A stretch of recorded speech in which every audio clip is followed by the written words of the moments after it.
Hello and welcome to episode 8. Episode 8, wow, of the Red Laugh Riot podcast. My name's Matt. And I'm Ben. And if you're watching live, you can join us in the first segment, which is reading the headlines, where we go to the top of Reddit, sort by the top posts from this week. We have a wee discussion. There's some theme this week about lost limbs. So the next one is shout out to the Florida police officers who found my boyfriend's $150,000 prosthetic arm after it was stolen from his truck. Who steals a prosthetic arm? Someone who needed a hand with something? Oh no. Oh god. Okay. It is a script idea, Matt. Hey, I got a pun in.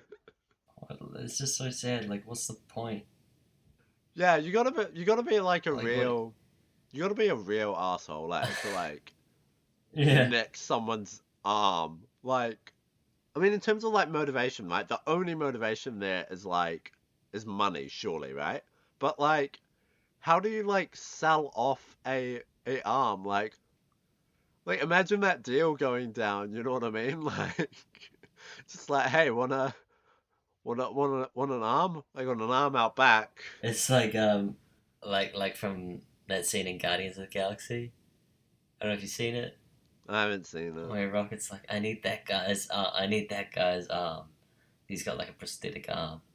Yeah. And then, I guess if you've seen it, you know that it's funny. So I don't have to explain it. It's, it's funny.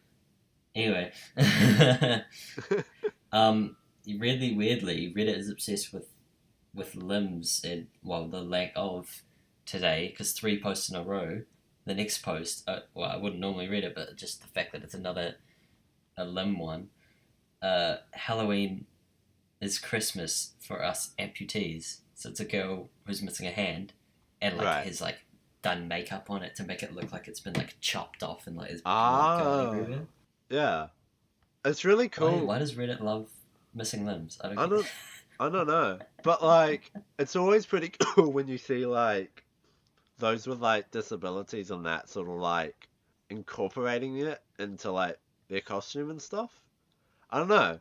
Like, I'm always like when I see it, I'm like, oh, fair. I'm like, sort of like, I'm like, oh, fair play. Like, like, I don't know. It's pretty cool because they're like, sort of, I guess making the best out of their situation is probably the best way to put it. Yeah. Yeah, I mean, because I've seen like similar things with like people in like wheelchairs and like incorporating that into costumes, which again is like pretty cool. Right. But yeah, why is Reddit so obsessed with missing limbs? Like, I don't know. I mean, almost all of the posts are Halloween related because obviously Halloween was this week. exactly. But an actual headline finally. This one's hilarious.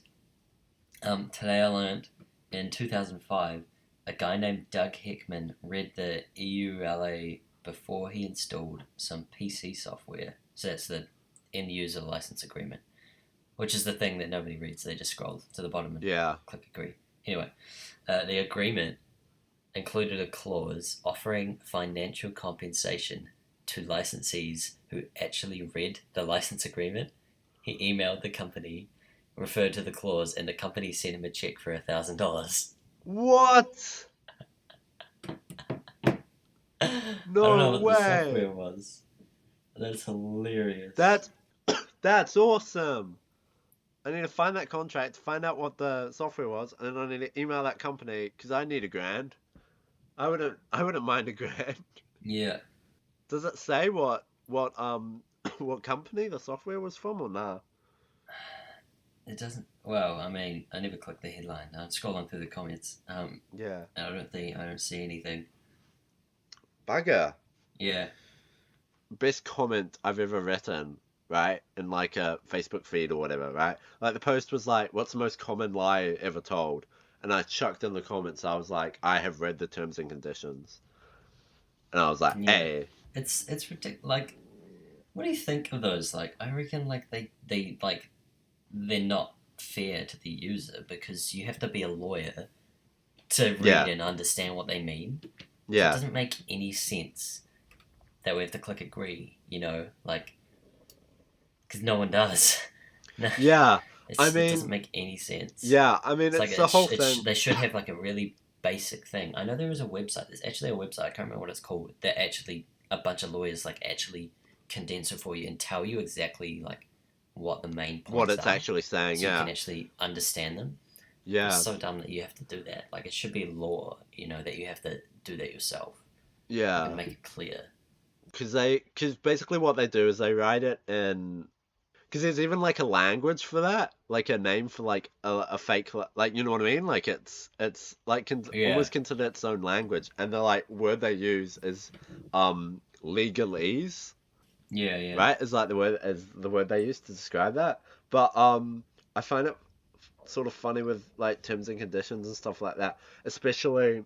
I mean, I think the one time I've like ever actually read the conditions was um because I was looking at like some terms and conditions, probably from like Apple or something, maybe. I can't remember the company. Um, but I was reading the terms and conditions, and I literally only got like 2 points in to like 14 pages, and then I just gave up because I was just like, oh, what does it Yeah. actually say? Um, but I got bored, and Funnily, yeah. yeah. In the iTunes terms and conditions, there's actually a section of it that says like you may not use this software for like nuclear warfare or something like that. What? It's the funniest thing ever. It's like, okay, I don't know how I'm gonna do that, but yeah, I'll keep that in mind. Yeah. I think one of the cleverest like commentaries I've ever heard of it was, the South Park episode. Um, and what it was about was Kyle didn't read the terms and conditions, and then so Yeah, he got like then roped in to in typical South Park fashion, got like roped into being like a test subject for like because it was making fun of Apple, right? yeah. And so they were trying to make like an iPad, but it was like half iPad, half like human centipede. What? Yeah, yeah, it's a pretty good episode actually, but they sort of made fun of that whole thing. Um yeah, so they made fun of all that whole thing, which I found really funny and really entertaining. But yeah, whenever I think of like terms and conditions shit, I think of that episode. It was a shower thought on Reddit some time ago that I saw that was like lawyers are like paid professionals who have to study for years to learn Yeah, and understand the law. Like there's a whole job, full time yeah, job for people who for people to be able to understand the law, which is something that everyone needs to follow. Like just pointing out how strange it is that everyone's expected to follow the law, but you yeah, have to be a professional lawyer to actually understand what the law is. yeah, Like yeah. it's kind of crazy. Yeah, because it's like these people have to, do like I don't know how long's a law degree? It's like I don't know. It's probably 5 years or something. 4 years. 4 years. So a bachelor and then you do like something else, I think, and then you like get it or something. Yeah, I mean, because different places are different, eh? Like, Because you might have to do like a general law degree and then like specialize or whatever in a particular area of law. yeah, that's true. Um, yeah.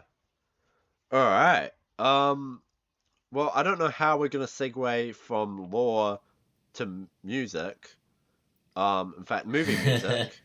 Um, all right. So our next segment's called Top Five, and sort of inspired from a film called High Fidelity, where they make their own top five lists.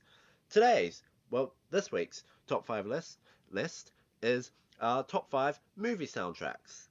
Boom. Brilliant. Um, I'll go first and then you go second, Ben. Alright, here we go. I've got That my list. sounds like a plan. I've got my list all here. It's all ready. Number 5. Alright, so here's the thing, right? We should probably first preface, right, the difference between a soundtrack, right, a movie soundtrack and a movie score, right? A soundtrack. Okay. Correct me if Sure. I'm wrong, Ben, right?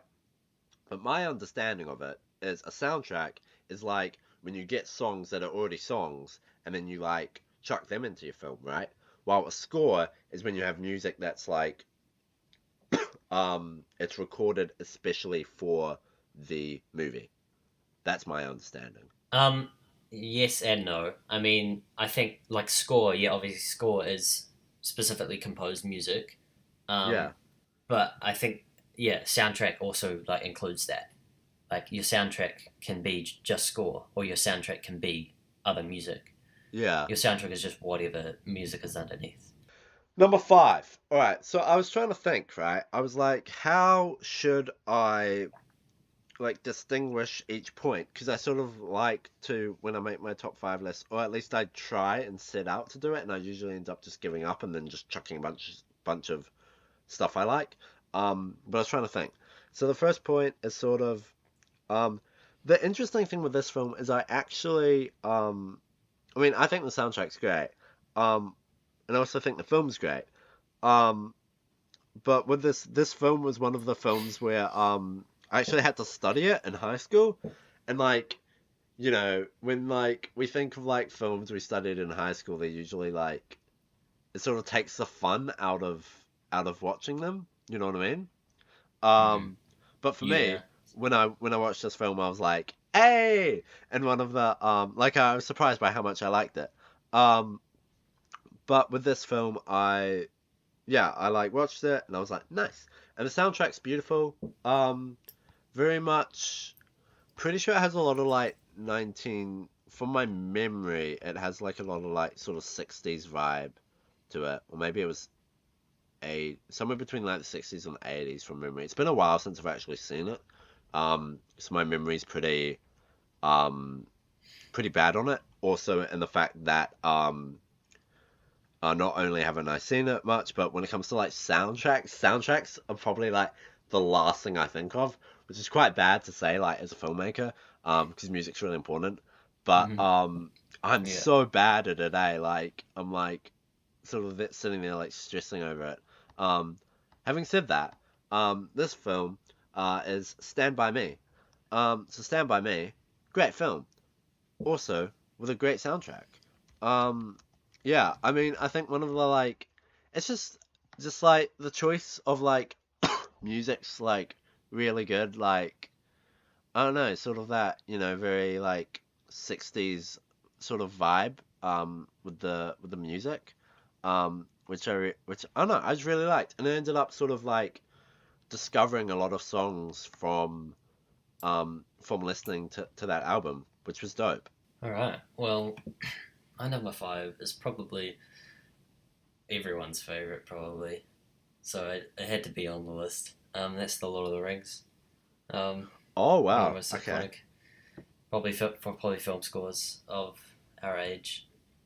There's not much more to say about it. If you've seen the movie, you know how good it is. It's just yeah, it's fantastic and it feels so like Yeah, real and like it fits so well with that world yeah, and that story that they're telling. Yeah, it's really beautiful. nice. Uh I have just two words to add to that. huh. Elton John. That's all I have to add. What's that got to do with anything? Because Elton John did the music for it. For what?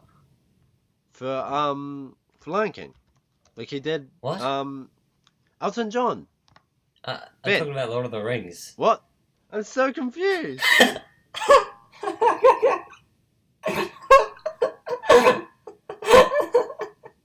What are you talking I about? said Lord of the Rings. I thought I heard Lion King.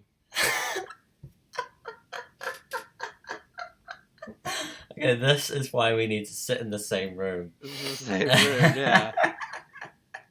Yeah, for those who don't know, we actually record this in Um, separate rooms, through yeah, Discord. So because that's we're why the quality's not very good. Um, yeah. I swear I heard Lion King.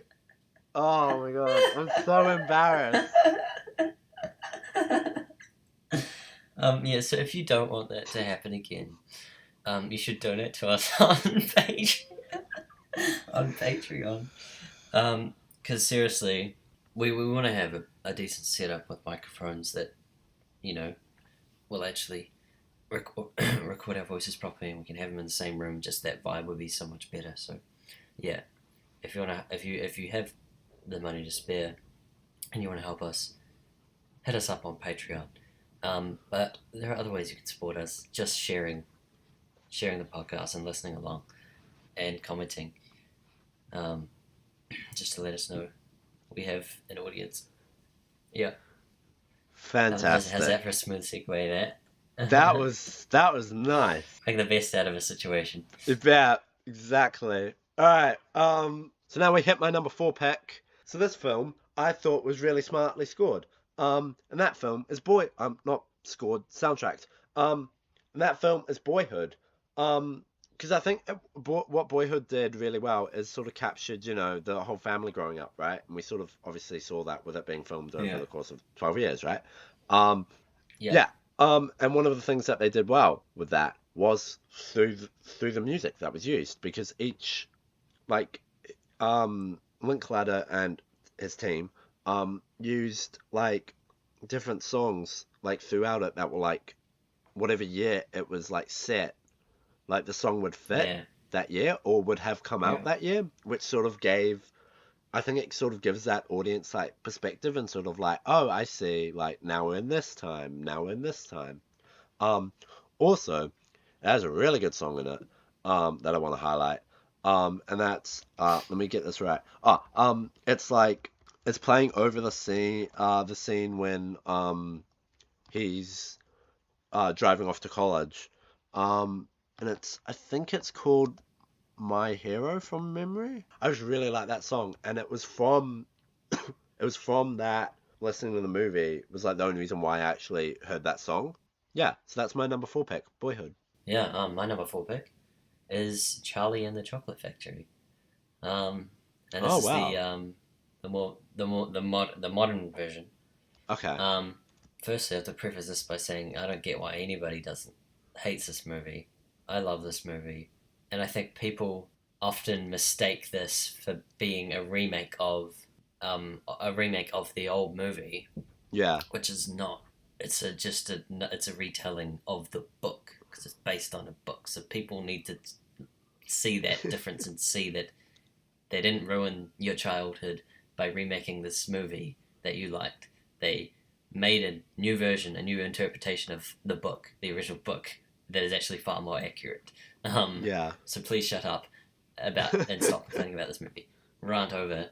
Now the soundtrack to this movie is fantastic. It's by Danny Elfman, and I used to listen to this thing when I was a kid. Just like I had a CD of it. Like I bought the Oh CD wow. of the soundtrack, or well, maybe it came with the DVD. I think, and like I was obsessed with it.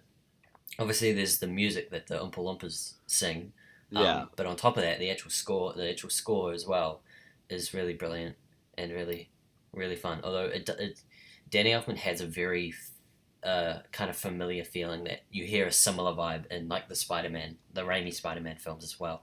But yeah, I think it's just really fantastically used in Charlie and the Chocolate Factory in many scenes. Yeah, really, really good one. Number 3 is Forrest Gump.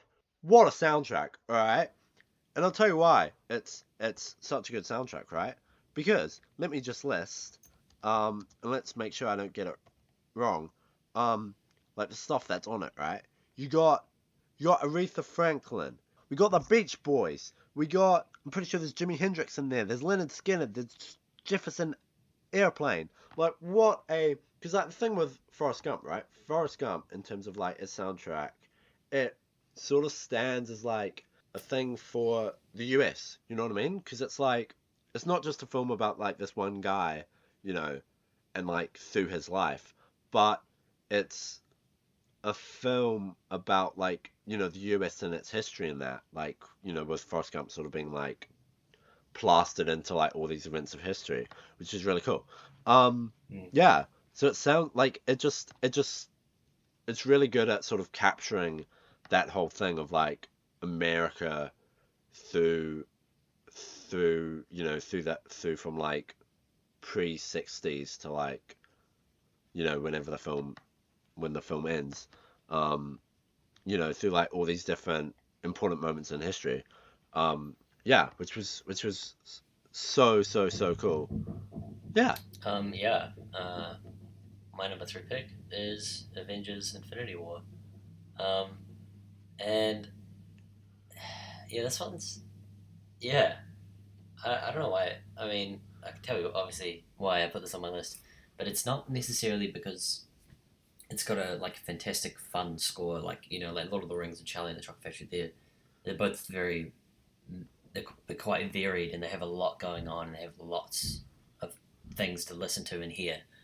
Um, Infinity War, I just wanted to mention it. I want to put it on the list because it's used so well and it's used sparingly as well. Like it's not Right. necessarily used. It's not just cool music underneath the whole thing. It's just like when it is used, it's really great and it's actually like impactful and like emotional as well.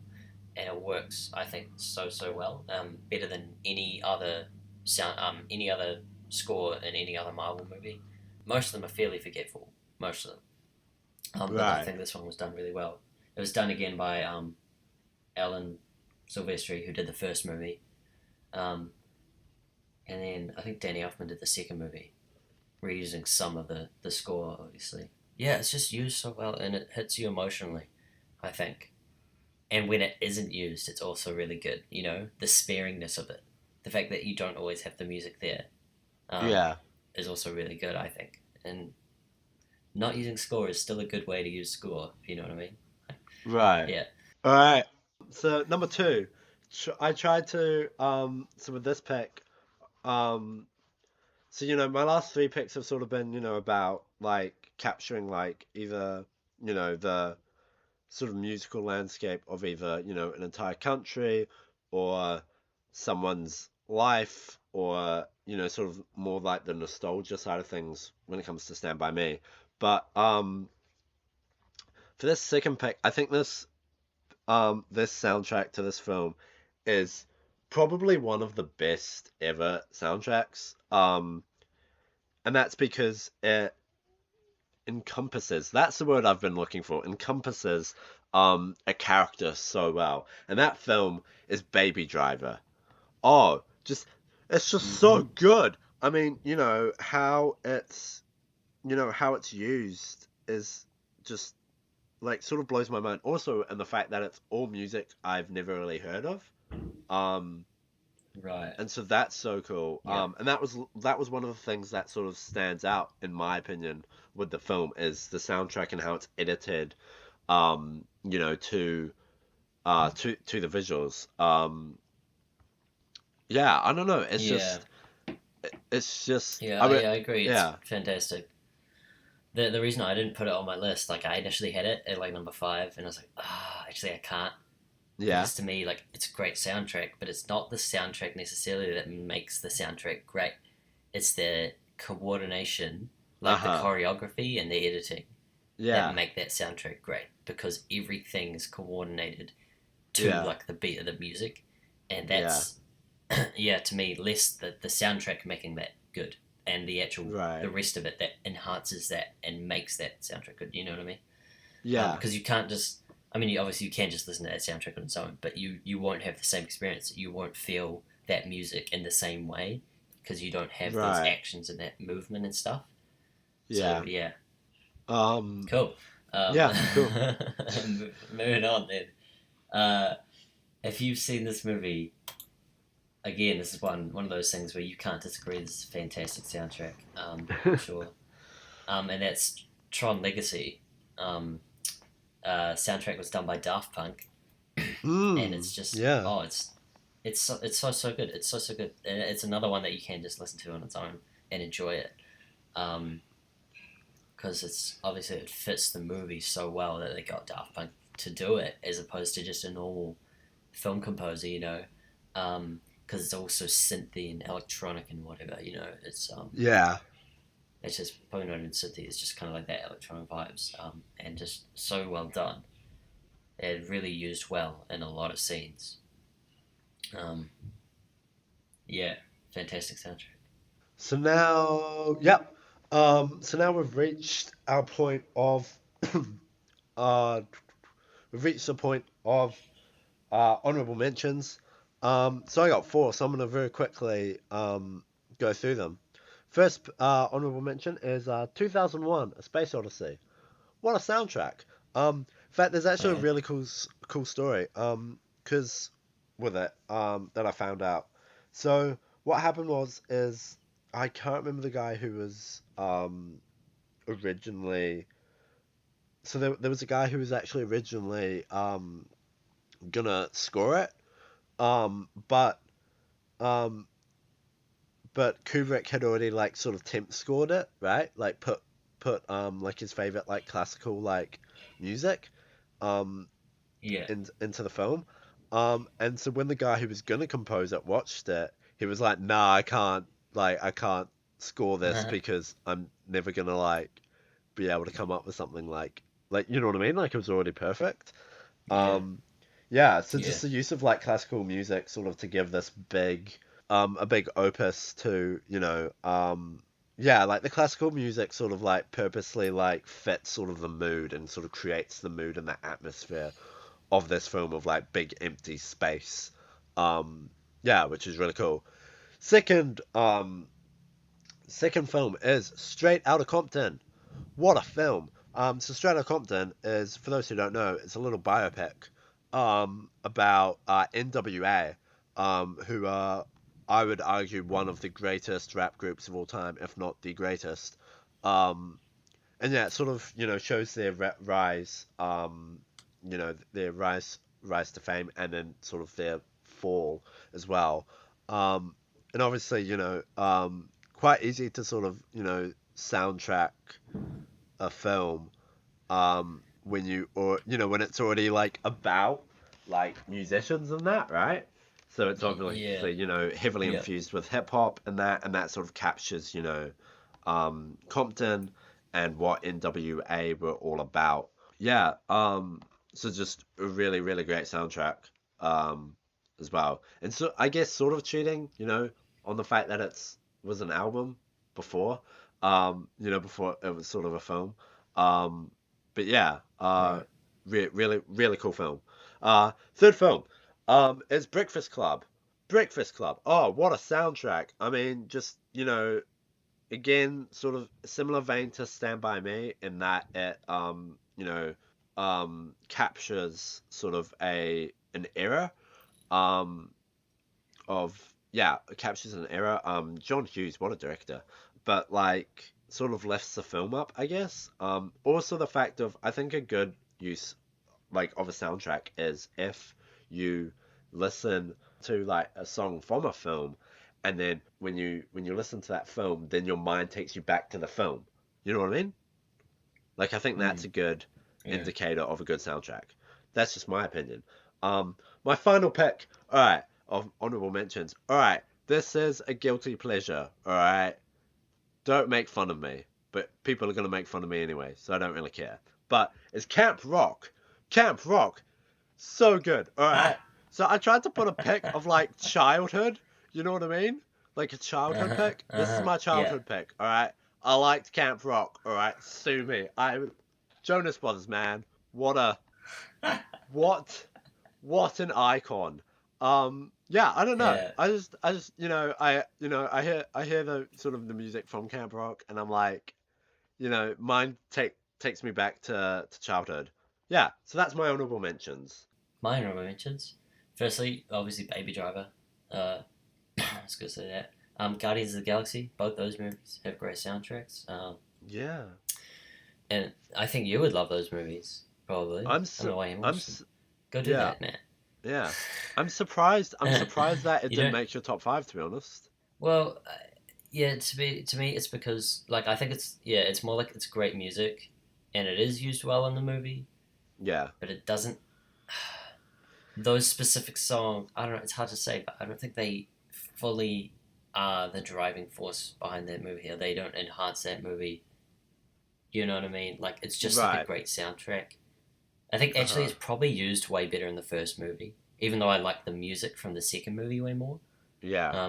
In the second movie, it felt like they just were continuing the same thing, obviously the same style of putting the music underneath it, just picking great music, really great Yeah. music. But yeah, in the first movie, there was a few specific scenes where it was used really well. Yeah, I don't think I could quite put it on my list though, because I those other ones I felt like they enhanced the movie more, if you know what I mean. Yeah. For Um, sure. anyway, next is Sing Street, which is an original. Yeah. What's Yeah. the song about? Sorry, it's obviously a movie about a band. So there's some great original music in there. Really, really great. And then all the rest of my mentions are scores: Sherlock Holmes, Harry Potter and the Deathly Hallows, Oh, Inception, okay. Interstellar, Dark Knight trilogy, Yeah. all Yeah. brilliant. Good old Hans Zimmer. Yeah. Where are we up to? Inside Out and Up, some real great tearjerkers.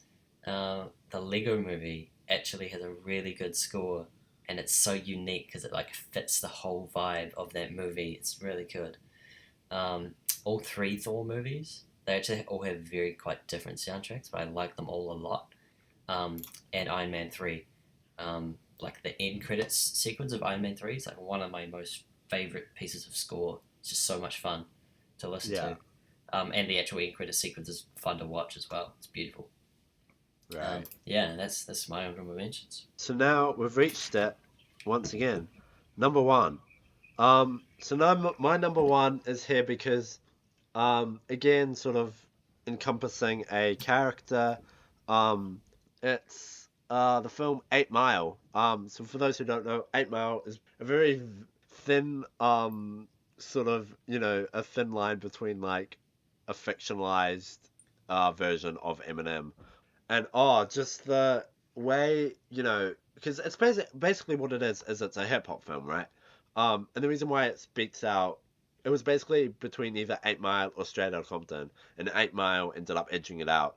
Um, just because of the, yeah, again, just encompassing sort of hip hop culture, yeah, and how it's used, to sort of underscore like the film and the way it like sort of there's a separation between not sorry an opposite of a separation, like a blurred of lines between the character and Eminem himself.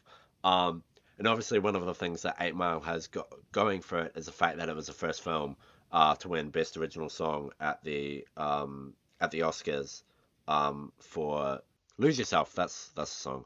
Um, yeah, there's a funny story about actually him winning the Oscar for that, and that was he actually didn't attend the Oscars because he didn't think he was going to win, so he fell asleep watching cartoons with his Hmm. daughter. Um, and that's yeah, so that's the story of that. But yeah, 8 Mile, like what a soundtrack. Obviously not just Eminem there, but there's also Jay-Z features on it, as well as I believe Nas is on there as well. Yeah, so just obviously amazing rappers. Um, yeah, and just a really great soundtrack. Also a very great film as well, to be honest. But I think it's definitely the soundtrack that sort of stands out for me. Yeah, so that's my number one pick. My number one pick is Gravity.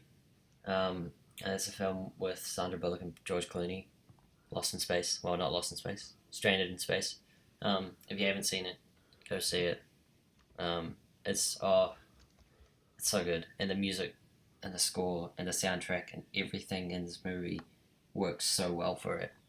It's it's tense. It like it feels like it like wraps you up in it, you know, and like Right. literally it moves like because they've and it's not just the score but also in the sound design but the score they literally move it around you in surround sound um, because there's points in the film where Sandra's just spinning around in circles and you Yeah. just hear the music just go ooh, ooh, and obviously we're recording a mono so you can't hear what I'm really doing, but I'm moving my head around in circles as I'm doing that. But basically, yeah, it goes around you, um, and it just envelops you in the experience, and it's just used so beautifully.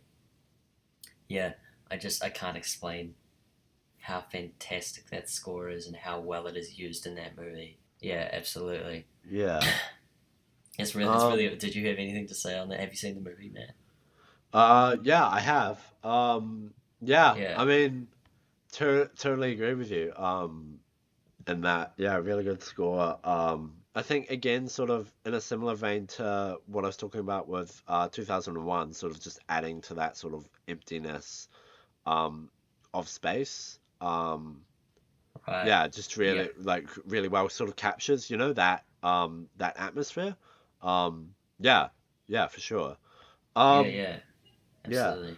It's a movie for me that I'm really passionate about seeing it in a surround sound format because of that. yeah, Um, and that's like I hear a lot of people talk about Gravity and say like, oh, it was kind of boring. It's just Sandra Bullock in space, and I'm just yeah, like, I know why you think that. It's because you didn't see it on a on a decent enough screen with some surround sound because I yeah, feel yeah, like that's the exactly. only way you can experience that movie. Um, Yeah. and I'm really passionate about that cinema experience and that feeling. It especially works for that movie. Yeah, I was just gonna say, unfortunately, I missed out on watching it in cinemas. I actually saw it on a plane, Yeah. which is probably like the worst place to watch a film.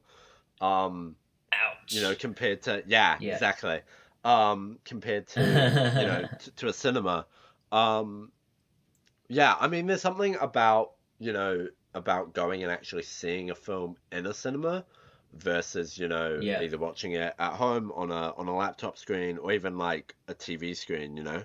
Um, and then Yeah. obviously plane, I think is probably like one of the worst. Probably worse than a plane is probably like a phone. Like I've seen people watching films on phones, and I'm like, why? Like Oh that's no. so bad. You know what I mean? Um, Yeah. yeah, I don't. You know what I mean? Like I definitely for sure. I mean, there's sort of who are the big ones? There's some directors who are like real big proponents of going out and watching Yeah. There's like Chris Nolan for yeah, sure. Christopher Nolan's. Yeah, one And of them. probably Quentin Tarantino. Yeah, Yeah. Because yeah, they're also very passionate about film, like shooting on film as exactly, well, which is a exactly. whole nother argument, a whole nother story. Yeah, Um, film versus digital. Yeah. Um. yeah. Yeah. I mean, it's just yeah. Unfortunately, in regards to like, I don't get to the cinema as much as I think I would like to. Um. Right. Yeah. I mean, because one of the questions is it's like, Ben, how often do you actually go to the cinema and watch a film? Like in a Um. year, in a year. Oh, geez. In a year, Yeah. it could be like 7, 10. Yeah. Yeah. No, it's probably not even 10. Yeah, it's probably like 7 or something like that. Yeah. Like, for sure, I'll see every Marvel movie in cinemas. Yeah. And like that, those are the only ones that I will certainly definitely see in cinemas. The rest is Right. like if I'm excited for it, I'll see it, or if Right. I have time, or if I have other people Yeah. who want to go. Yeah. Recently, Yeah. I've been like trying to force myself to just go to the movies on my own because Yeah. it's such a weird thing, right? Like so Yeah. many people like I feel weird going to the movies on my own, even though it's like the perfect thing to do on your own. And when I Yeah. have done it on my own, I enjoy it way more, which is weird. Yeah. Yeah. Like Yeah. I not mean, having cause yeah. the weight on you of trying to be with others. Like yeah, Yeah. it's I not mean, I think necessary. yeah, I think one of the things about watching a film, like going with a bunch of friends and going and watching a film, right, is you go and watch a film together, right? But you're not talking to each other, right? You're just Yeah, sitting there watching the film. So you could very easily do it by yourself, but for some reason there's like that social, stigma of going and actually watching a film alone. Like I've never done that. yeah, I've it's never actually weird. gone and watched a film by myself. I mean, for me, in terms of how often I go out to the cinemas and watch a film, I'm probably lucky to see, I reckon, it's probably like once to twice a year I actually go and see a film in cinemas. Really, Yeah, which is wow. really slack on my part. Mm. Yeah, I mean, a lot of the time it's like films that I do want to actually see, in cinemas, but I just run out of time. Um, Yeah, like either A, I'm busy, or B, I can't work out, or I can't like organize, something with someone else. And therefore it sort of gets like swept, and therefore I miss the film. Like one of the films that I was really yeah. gutted about seeing, sorry, not seeing in cinemas was Dunkirk. Oh, Yeah, really? Oh, I man. wanted to see it in cinemas, but I didn't. And where did I Mm. watch it? Oh, I watched it like on my laptop or something. Um, yeah, Oh, which just no. was was like nowhere near as good. And I sort of knew as I was watching it. Um, but I mean, I Yeah, still enjoyed the film. Yeah, but it's just yeah, there's something about totally agree with you. There's something about going out to a cinema and actually watching it. Um, in in that format because of the I mean screen size is one thing and then as well as the whole surround sound element to it and the audio quality as yeah, well is obviously higher. um I think personally I think it's something like in terms of like where we probably differ on the issue is I think you're more passionate about the issue than I am. yeah, probably. Yeah. I recently I recently had a discussion with a friend who was Yeah. like, I think I noticed on Letterboxd, which is a site slash app where you can like rate films. I noticed his scores for Gravity and Tron Legacy were both really low, and I was like, Yeah. did you watch those on a crappy TV or a laptop? And he's like, yes. And Yeah. I'm just And like, you were like, ah, that's why. gotcha. Like, Yeah. and I had this massive rant at him about like, oh, you gotta experience these movies properly. You know what I mean? And he was just Yeah. like kind of like, I don't know. He was kind of defending himself because obviously people, not everyone has the access to that. Not everyone has their little surround sound setup at home, like like I do. Yeah. Um, Yeah. and so not everyone gets to have that very Yeah. easily. Yeah. It's not hugely accessible unless you're passionate about it and you want it. So it's Yeah. kind of Yeah. it I is mean, hard to knock on people for it. But I do believe that there are certain films that you cannot experience properly, and you cannot you know what I mean, like without experiencing some films like Gravity properly. I don't yeah. believe you have a right to say that it was no good. You can say you didn't enjoy it, but you can't say it was no good if you didn't experience it properly. Another thing about Right. Gravity is that it was in 3D and literally one of the only films in 3D that felt like properly well used 3D. Like most Yeah. 3D movies. I don't even. I don't know how long it's been since I've seen a 3D movie. It was probably the first Guardians movie that I saw. Um, so like boringly used and just feels like I did it for the sake of it. But Yeah. Gravity was so real and it just got you in there and like you see Sandra like above the seats, like in the cinema, like it was like what's happening right now. Like it was so amazingly used that movie. Yeah, I Yeah. wish I could watch it in 3D again. I Yeah. hope they do a Yeah. re-release or something. Yeah, at some point because it's just so fantastic. No, that's yeah. I reckon that's totally fair. Yeah, like I said, I know. I think it's sort of one of those things where like I would definitely say you're more passionate about it than I am. Um, but I do totally agree with certain films needing to be seen in theaters versus, at home. I mean, one of the things that you brought up was the accessibility sort of point. And that's Mm. interesting to me because of the fact that because I have uh it's like I have a cousin who lives in Australia, and he lives in like rural Australia, and so they have to Yeah. travel to another town to go to the Mm. cinemas, and that other town is still like nowhere near as big as like Auckland or like Sydney, you know what I mean? So they get their like films Yeah. a lot later. So that's like something that's like another point of like actually going out and seeing films Yeah. in the cinema. Um, I mean, it's interesting because I think it's because one of the things that in regards to like Netflix and like streaming services, right, was that when that started coming out, people were like, "Oh, um, cinema is dead." You know what I mean? Um, but I don't think that's actually Yeah, been the case. I'd be interested to see statistics on it in terms of like cinema viewership. Um, but right. it's yeah, I don't know, but it's interesting that because we sort of live in a time frame where a lot of quote unquote retro technologies are like making a comeback, and one of the best examples of Yeah, that is like vinyl, right? Like vinyl's just yeah, blown up again, where I think cinema is sort of getting that not to the same extent as vinyl, but still sort of cinema is actually going to a cinema and having that experience is still there and is still something that people do, um, which is mm, cool. And I hope that, and I do hope that that continues for for sort of film's sake. You know what I mean?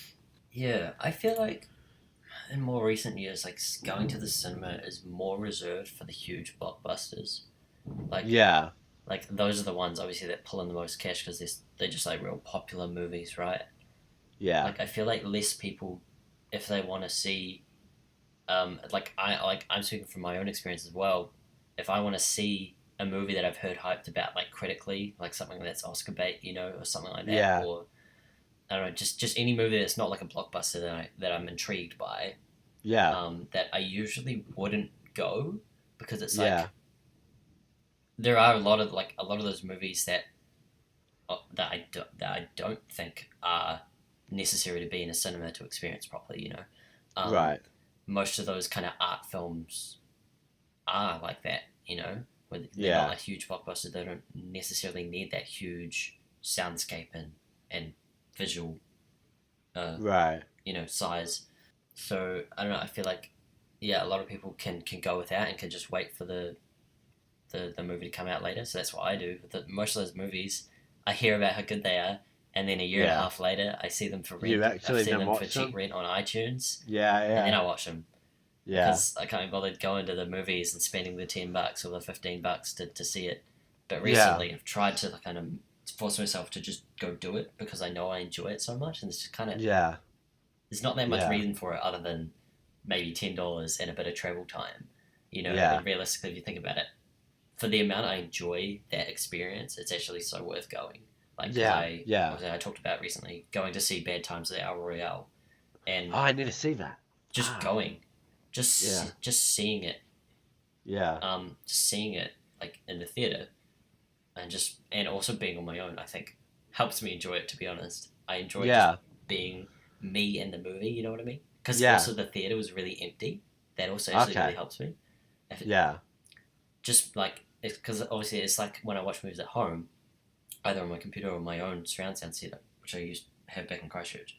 Um, like it's just me and the movie, and I feel connected to that. And when I do it in a cinema that's nearly empty as well, it feels so much better. Like because I'm so there. I don't know how to describe it. It just feels like right. yeah, the connection there is just so much better. That sounds kind of weird maybe, but that's Yeah, just how I feel about yeah, it. yeah, for sure. I mean, it's a thing of like, yeah, I think it's a thing of like accessibility and people having time, right? And I think one of the things that, Mm, if it's an argument between watching something in the cinema versus streaming it or whatever is the convenience and the so I guess it's convenience versus like the experience, right? Because I would definitely argue that the experience of watching a film in a cinema is like tenfold to versing it to watching it being streamed. And then also um one of your points was, going out and watching blockbusters in cinemas, but I would probably argue that it's probably even more important to go to cinemas and watching, your more independent films and your more arty films or just your less mainstream films. I mean, a really good example of that was I think the last film I actually saw in cinemas was Love Simon.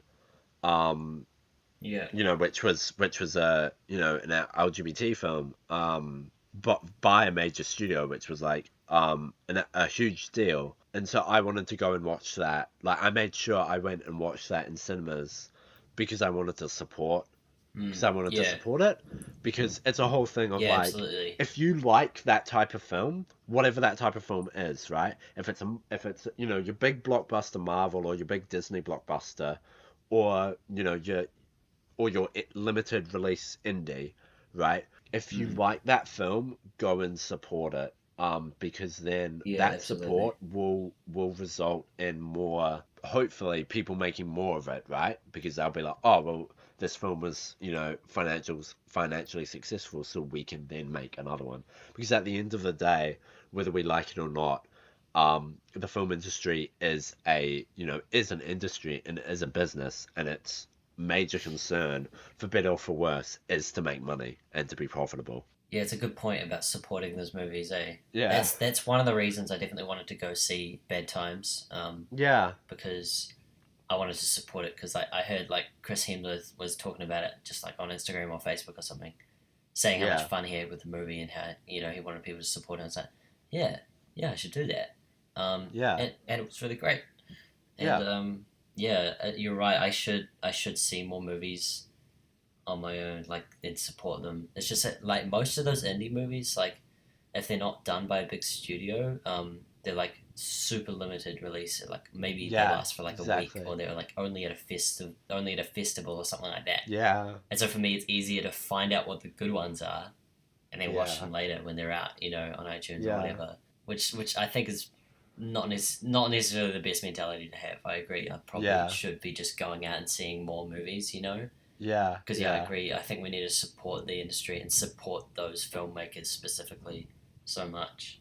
Yeah. yeah, What do you say about like the difference between watching movies and TV? Because I find like the only like two TV shows that I found like were enhanced by a surround sound setup were like Daredevil and Stranger Things, because they have a really great score and they're kind of the type of content that you want to watch and you get involved in that world and you want to yeah, feel it surround you, and have a big screen as well. It's a really fantastic way to experience that. But having said that, I watched all the season 3 and season 2 of Stranger Things on my computer with just headphones, so yeah. it's like not as necessary, I guess. I don't know. In general, yeah. Do you have thoughts? Yeah, I mean, in regards to like watching stuff on TV, like watching TV series in a surround sound environment, I don't really end up doing that because I watch almost all my TV exclusively, streaming, whether it be Netflix or something else. And so I don't get the surround sound thing. I'm pretty sure we do have in my house, a surround system linked up, but I don't utilize that. That's probably because I'm watching it Right. at like 2 o'clock in the morning or something, right? And so Yeah. I don't want to like wake up Yeah. my entire family. But yeah, that's a good point. That's something I haven't really thought about. Yeah. It's the way. Like I think things like series like Netflix shows that are Yeah, basically just 8-hour movies. I yeah, think they use it well because they're more interested in that experience. But most other TV shows, because they're much faster turnaround kind of in the way they make it. Um, that they're less focused on it and just more focused on just the storytelling in it. Um, and they're less focused about the art, I guess. I feel like TV is less focused on the art form, and more focused on just the storytelling and the characters. Um, and right. so most of the time, especially obviously like comedies, like just comedies you can watch anywhere at Yeah, all. yeah, I probably still wouldn't watch it on my phone, but like basically anywhere. And you can still enjoy it because you just need to hear those characters talking basically to enjoy it. yeah. That's an interesting point. I'm just trying to wonder if I agree with you or not. Right. I think mostly I do. I think there's certain shows that sort of do lean more towards and doing it more of the art form of film and television, right? But Yeah. it's Yeah, I think I like half agree with you. I definitely agree with you in terms of the context of like of your sitcoms and stuff like that, right? For sure, the major, Mm. there's sort of a less of a quote unquote lesser art form. I mean, I think the best example is probably soap operas, to be honest. Yeah. But yeah, I don't know. It's an interesting thing to say like, oh well, sort of this is a higher form, right? But it's like at the same time, I think the like your lower forms of art form are like they still have their relevance and their sort of importance. You know what I mean? Like just because it's like a lower art form doesn't make it not important or bad. Yeah. Like it's No, okay no, no, to not at all. It's not. yeah It's not what I'm saying. yeah yeah I'm not. yeah I'm not. yeah. I'm not necessarily saying it's a lower form of art. You're I'm just right. saying it's less arty, if that makes sense. Right. Yeah. Like Yeah. you don't. No. Yeah. I don't. Yeah. I can't think of any show that like uses like huge really like shallow like depth of field and that kind of thing. Really like really delicious looking cinematography. Yeah. Where is that in TV? I'm not Well. saying I'm not saying TV's bad. I'm saying like it could use more. Yeah. And it's like I was saying within like a lot of those kind of streaming shows do have that. They do focus more on that. The big like primetime dramas. Like I'm sure I haven't watched Game of Thrones. I'm sure Game of Thrones is a bit like that. Yeah. Yeah. Sherlock is definitely like that. Sherlock's one really good example. Luther Yeah. as well. Like actually all the BBC shows, those BBC Right. dramas are actually all really well done. They actually promise some of the most well produced shows I think because they put a lot of focus in the art form actually. Take Yeah. take those words back. Actually, BBC, you're doing it well. I want to see more. I want to see more good shows from BBC. I've heard that Twin Peaks, the like, because they remade it recently, but like when it first came, I think it was Twin Peaks. That first came out. When it first came out, when people saw it, they were like, "Oh wow, this feels like a film because of its quality and stuff like that." And it's probably because Okay, it was directed by a film director. So maybe that right. had something to do with it. I'm just looking up who directed it because I can't remember. David Lynch. Yeah, there you go. Yeah, I know, yeah. No, it's an interesting point that you raise. It's also interesting because I think because of streaming services and the like. I mean, because currently it's being said that we're in like a new golden age of television, right? Because of the quality content Mm. that's being pumped out. Um, The only other thing I wanted to touch on in relation to this yeah, topic was some like viewing habits. I noticed some. I think one really strange thing I've noticed is people who watch TV or movies yeah, while they're cooking dinner. They've got a laptop on the kitchen bench and they like watching a movie, and I yeah, don't understand it. Like, how can I can't even like a comedy which you or something which you just want to listen to. I couldn't even. Yeah, I don't even think I could focus on that. Maybe it's because I yeah. enjoy cooking a lot and I want to focus on the food. I don't know. Yeah, well, when I cook, um I don't have like a movie playing. I usually have music. Um Yeah, I'm like musical podcasts or something. Eh? yeah, yeah. Hey, you should people listening, feel free to chuck us on in the background while you're cooking or doing homework or something like that. Yeah, little plug. Um but no, that's weird that people why would you watch a film or because like I think it's one of the things, right? And it really annoys me because my mum does this all the time, right? We'll be watching a film, right? She'll walk off in the middle of it, right? And then she'll come back, right? And she'll be confused because she won't know what's happening. And I'm like, yes, because you weren't here the entire time. You have to pay What? attention to the film, mum. Yeah. Oh, Or like people who like ask questions all the time. Like, yeah, oh, I get so frustrated when someone asks a question and literally as they're asking the question gets answered, but yeah, they were too busy that they didn't hear yeah, what was going on. So if you just pay attention, the movie will explain itself. You need to ask. Oh, it's so frustrating. yeah. I totally agree. Well, speaking of watching movies and TV, it's time for our next segment, which is What you doing? which is of course where we talk about what we've been doing, what we've been watching, what we've been listening to, reading, all those things during this week. Um, and I can't say I've done anything because this is my week. Or last week was my week to go on a film shoot for a film school final project, um, and it was so much fun. It was so good. Our shoot went so well. Nice, that's So yeah, awesome. obviously I didn't have time to literally watch anything. Yeah, Yeah, the last thing I watched was Daredevil, which I talked about last week. So right, yeah, I've right. literally I've done nothing else. I've been so busy and so tired. If I sound kind of unenthused this week, that'll be why. It's because I'm still recovering. But yeah, oh, as for what I want to watch though, I haven't really thought about it. Yeah. I'm straight into editing this week, so then again, I'm probably not going to have time to do anything anyway. So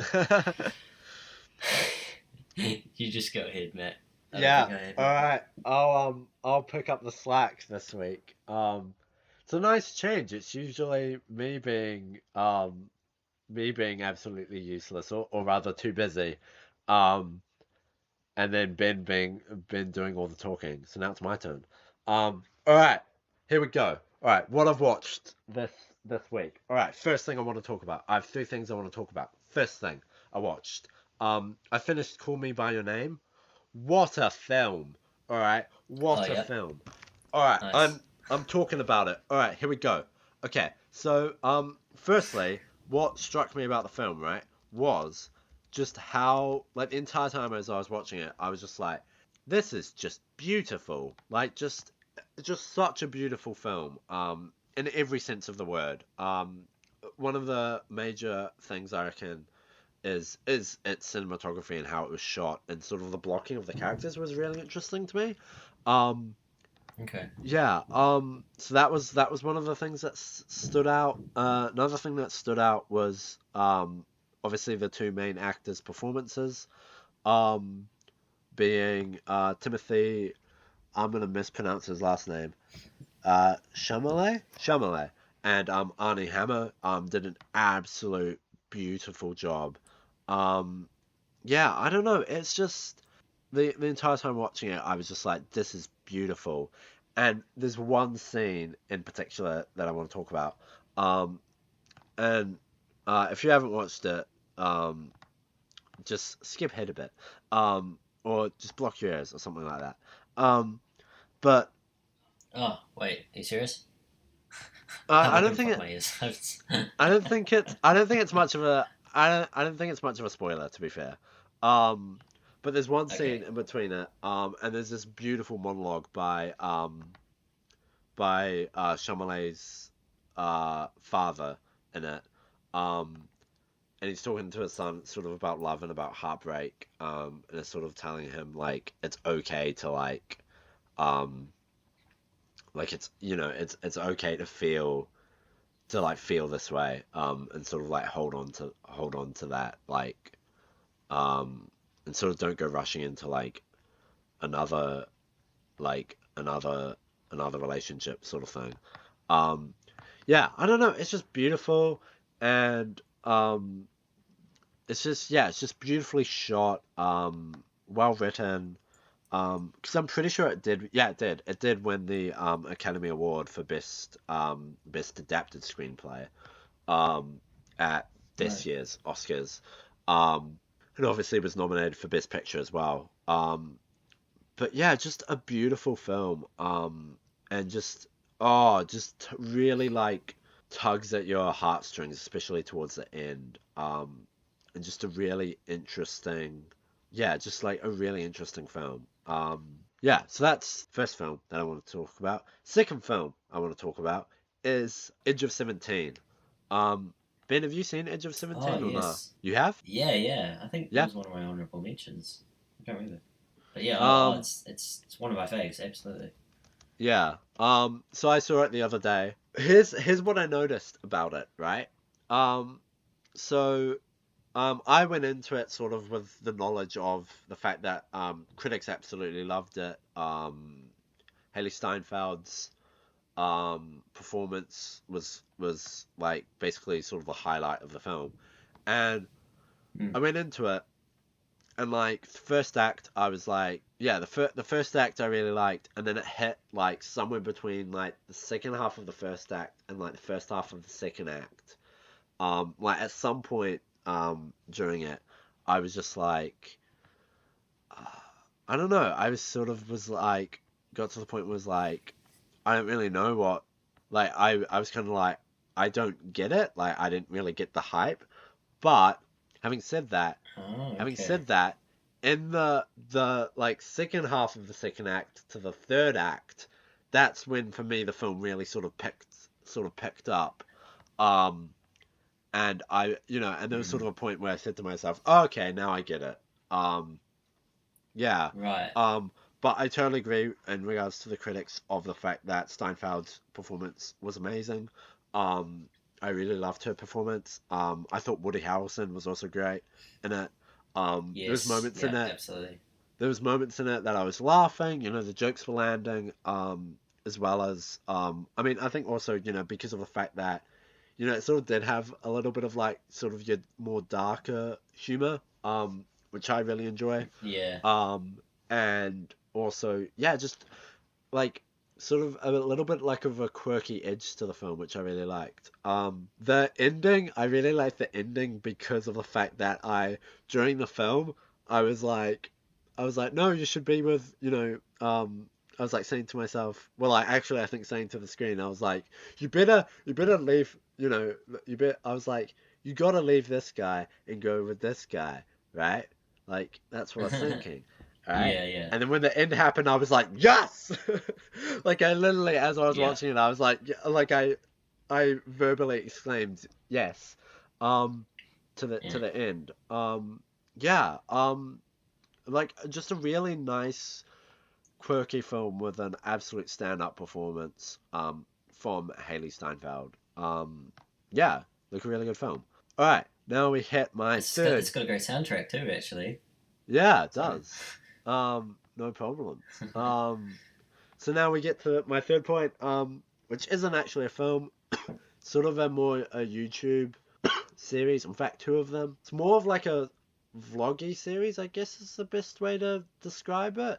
So the two series was Happy Hour, as well as Arty Life, which like sort of two series that were done by Rooster Teeth, who I've talked about like 1,000 times already, on this podcast, and I will probably talk about them 1,000 times more because I love them so much. Yeah, just it was. I think it's from my end. Like it's not like I would not describe it as high quality content, right? Like it's yeah, like it's your typical vlog, and it's just showing sort of Rooster Teeth employees doing dumb stuff, really. Well, most of the time, dumb stuff. But it did give me good ideas for type of content that I think we could potentially make. Because I'm willing to put myself through some of the stuff that they were putting themselves through. Because I think it would make good content, and by good content, I mean for it to be funny. So that was something that I noticed. There was one of them. One of the things was they were doing shot roulette. What they did is they got vodka and they mixed it with something, and then one of them was mixed with or was just vinegar. And so then Oh, okay. they took the shots of it, and apparently the vinegar was like really bad because obviously vinegar tastes terrible. Yeah. Um, and so they did that, and I was like, oh, that looks terrible, but I really want to do it. That'd be so funny. We could even make a series, I reckon, right? Where we can just put me through terrible, terrible things, and that could be a series, maybe. I don't know. Um, yeah, Yeah. um, I'm less down to do terrible things, but yeah. So that's all the stuff that I've watched. The stuff that I want to watch. What do I want to watch? Oh yeah, I have two things I want to talk about. First thing, I don't know if I've talked about it. But Bad Times at El Royale is one of the films that I want to see. Haven't got around to seeing it. mhm. But want to see it. is Second it film is is it still even in theaters? I It might feel not like be. it's coming to the end of its run. It's been a few weeks, eh? Yeah. Like I said, I've just been really, really slack. So that's one film. I remember seeing the trailer a while ago and being like, "Hey, I need to see that," Mm. but just not getting around to it. And then the second film that I want to see is Bohemian Rhapsody, which is a biopic Yes. about Queen, starring, I'm gonna mispronounce his name, Rami Malek, I want to say. Probably just butchered his name. I've heard his performance is fantastic. Um, I've also heard the soundtrack's good, obviously, with it being, I presume, all Queen songs. Um, yeah. So that's on my Yeah. list as well of a film that I do want to see at some point. Whether I see it or not, that will be a whole nother story. Mm. Yeah. So that's that for that segment. Speaking of Bohemian Rhapsody, this next segment has nothing to do with that. And that's the crunchy comments section. What a segue. So this is the section where we just read out all your comments, if you have any, which we don't this week. If you wanna get your comment read out, hit us up, join in the live chat, and you can have a comment read out during the live stream. Go on Facebook, go on Twitter, go on. Do we have an Instagram? If we don't, No. we should get one because Yeah, we should. anyway. Obviously YouTube, where we post the content as well. You can comment there. We'll read them all out, every single one, unless it's like really really bad and we can't say it. But most of them, Yeah. we'll most definitely read. We want to know what your thoughts are on the topics we talk about as well. That's why it's especially great if you can join in live. Even though you'll hear all our mess ups and everything because it's not edited down, you'll get to contribute to the discussion as opposed to contributing a week later when we finish talking about it. You know what I mean? Yeah. Yeah. And this week especially, we have to give a massive shout out to Morgan Bridge, who has become our first ever Patreon donor. Thank you so much, Morgan. We have no idea who you are. We don't even know if you've been listening, but you should listen and come in live and talk to us. If you don't know, we have a Patreon, and you can become a patron and get episodes early for just $1 a week. Sorry, no, not a week, a month. Even better. What a good deal. What a and deal. we have a few different tiers. One of those tiers is getting a monthly shout out, but we decided we're just gonna shout out everyone until somebody actually buys that tier. Because then they'll get that exclusivity of having that shout out. But for now, we're just so thankful for anyone who can become a patron. And so thank you for your $1, Morgan. It will be put to good use. We can promise you that. And if you don't know, we have an end goal of getting 500 patrons, which who knows when that's going to happen. But that's when Tash will come on the podcast, which she is hardly afraid of doing. So please make that happen. Yes. And obviously, if you can't support monetarily, just share it around. Share around the podcast. Listen to the podcast. Talk to us. Comment. All that stuff. All helps build that audience. That's how we move upwards. Exactly. Yep. Once we Do it. build, we're really keen on building a bigger audience, especially also in regards to Patreon. If you guys support us, that money will be put straight back into the company, and then used to buy better equipment and the likes, so we can make more content and we can make better quality content, which is better for you guys. So really, it is a win-win. I think that's it for this week's podcast. My name's been Matt. I've been. Thank you guys so much. Goodbye.